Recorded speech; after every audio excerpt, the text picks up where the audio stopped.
Hello everyone, তোমরা আমাদের ব্লগেতে বেশিরভাগ সময়তেই লক্ষ্য করেছো যে এই কানাডা দেশের চারপাশে খুব সুন্দর করে সবুজ গাছপালা, ফুল আর সবুজ লন, পরিষ্কার ওয়াকিং পাথওয়ে দেখা যায়। তাই অনেকেই তোমরা জানতে চেয়েছো এগুলো কে বা কারা মেনটেন করে এবং কিভাবে তার যত্ন নেওয়া হয়। তাই চলো আজকের এই মিনি ব্লগে সেটাই তোমাদের সাথে শেয়ার করব। তবে আমি আমাদের বাড়ির আশেপাশে যেমনভাবে মেনটেন করতে দেখি সেই মতোই কিন্তু তোমাদের ইনফরমেশনগুলো শেয়ার করতে পারবো।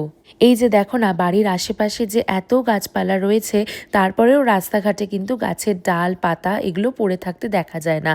সব কিছুই একদম ঝকঝকে পরিষ্কার থাকে, কারণ গরমকালের শুরু হওয়ার সাথে সাথেই মেনটেনেন্স টিম নিয়ম মতো তাদের দায়িত্ব পালন করা শুরু করে দেয়।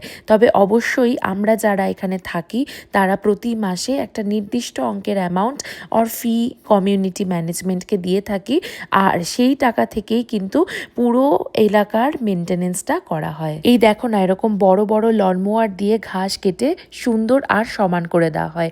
এতে এলাকাটা দেখতে যেমন পরিষ্কার লাগে, তেমন হাঁটাচলা করাও সহজ হয়ে যায়। তবে এই মেশিনগুলোর কিন্তু বিকট আওয়াজ, দাঁড়াও তোমাদেরকে একবার শোনাচ্ছি।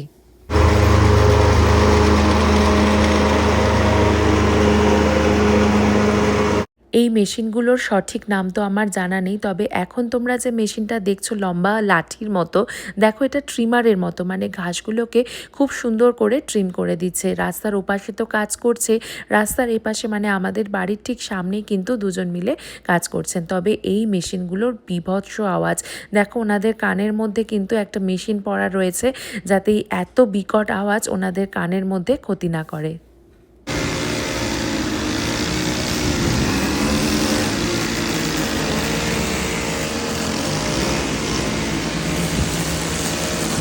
আর এই সমস্ত আগাছা ঘাসপাতা কাটার পরে ওরা বড় বড় ব্লোয়ার দিয়ে সব কিছু ক্লিন করে দিয়ে যায়, যাতে ওয়াকিং ট্রেলটা একদম ঝকঝকে থাকে।